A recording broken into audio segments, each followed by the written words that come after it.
Hello guys, for today's mini vlog, samahan nyo ako manghuli tayo ng cobra. Ay, charot! Samahan pala natin to sila tol cobra. Maghanap sila ng cobra dito sa Lutukan Malabag.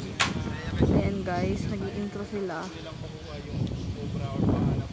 Bali, pinatawag nga pala sa akin or pinachat sa akin ng Ate Mabel dito ang team cobra, ang cobra team para hanapan ng cobra yung kanilang balaganan.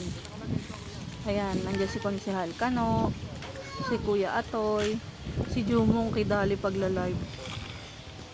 Pag ikaw na may nakagat dyan ng cobra, sige, live pa. Ayan, nagsisimula na sila maghanap ng cobra guys. Nakakita daw sila ng pinagbalatan. Ayan, isinoshow nila kay Tol yung pinagbalatan kung gaano kalaki, kung anong cobra, ay kung anong ahas, and it's confirmed, Philippine cobra ang nakita nila. Ayan, patuloy lang sila sa pag-explain kung anong klaseng ahas yung nakita nilang balat. And guys, for konting kaalaman lang, sabi nila, pag daw nagbalat na ang ahas, hindi na daw yan naglalalayo doon sa pinagbalatan. Ayan. Diba, sobrang init, sobrang buwis buhay talaga ang pagganap ng ahas. Sobrang salute sa inyo, Tol Cobra. Badet po. Ayan, shout out pa nga si ate mo girl. Konsehal naman, sobrang haggard na itsura dahil sa sobrang init. Ayan, akala ko talaga negative na kasi ang tagal na nilang naghahanap. Wala silang makita. Naaawa na rin ako sa kanila kasi sobrang init. Ayan. Grabe guys, wala talaga silang makita. Akala ko wala silang mahahanap. Kinakabahan na ako. Naawa din ako sa kanila kasi sobrang init. Guys, tingnan nyo naman, tirik na tirik ang haring araw habang nangunguha sila dyan. Ayan, naglipat na ulit sila ng station pero wala pa rin. Ayan, patuloy lang sila sa pagtatabas. Ayan, tabas lang sila ng tabas.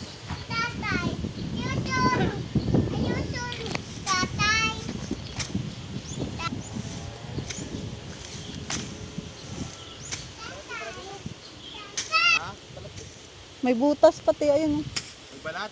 Oo. Meron yan. Guys, nakakita sila ng balon. Ayun ang butas. May balon dito, may butas, may pinagbalatan din. Tara, tingnan natin. Ayan, hinahanap na ni Tol kung nasan nga ba talaga. Ayan, chinek niya yung kawayan pero wala naman doon, as usual. Yung camera nila medyo palyado na tumitigil-tigil. Ayan, nakakita din sila dito ng pinagbalatan. Kaya sabi ni Tol, it may be positive. Ayan, naghahanap sila pero wala pa din silang makita guys.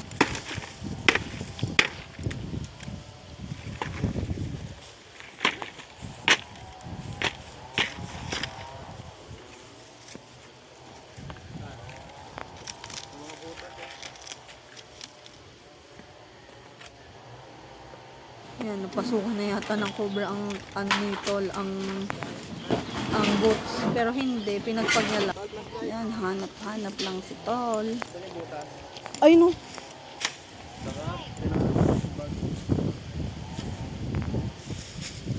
So, maaaring mag-positive to. Utin.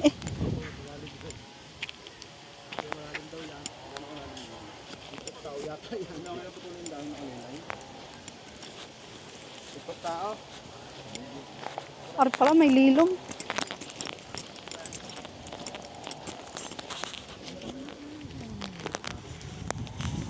Pumunta muna ako sa isang tabi kasi sobrang init. Ayan na, nakita na nila si Cobra. Kaso may guys nagtago. Asan ka na ba? Medyo nawawala. Kuya Toy, dadakmain mo daw. Pakibantahan daw doon sa side na yun kasi baka makatakas. Ayun. Kaso nawala ulit. Ayun na. Ayun, nawala na ulit. Nangahabol ho. Ay king yan pag nangahabol. Tuwan-tuwa na ang mga audience. Ayan, hindi sila magkaintindihan kasi ang likot ng cobra. Ayan. Nasaan ka? Ba't hindi ko makakita? Hindi talaga nila mahanap. Yan, ninong garhal. Oh, wala mo talaga wala pang buta. Ay, kinuha pala ang tubig. Pabantay daw dyan. Kasi, baka nga naman magapangan ng cobra. Ate sa parting aray. Di ba nakita? Kuya to. Ano na lang?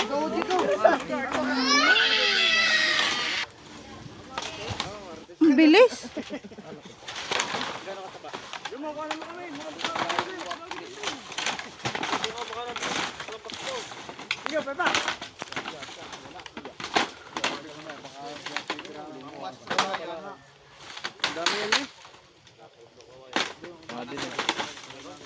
Nasaan?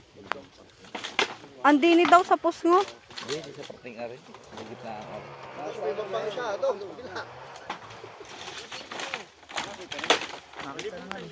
Ay, pagin sa manunod. Pagin sa manunod. Ako ninong pengis.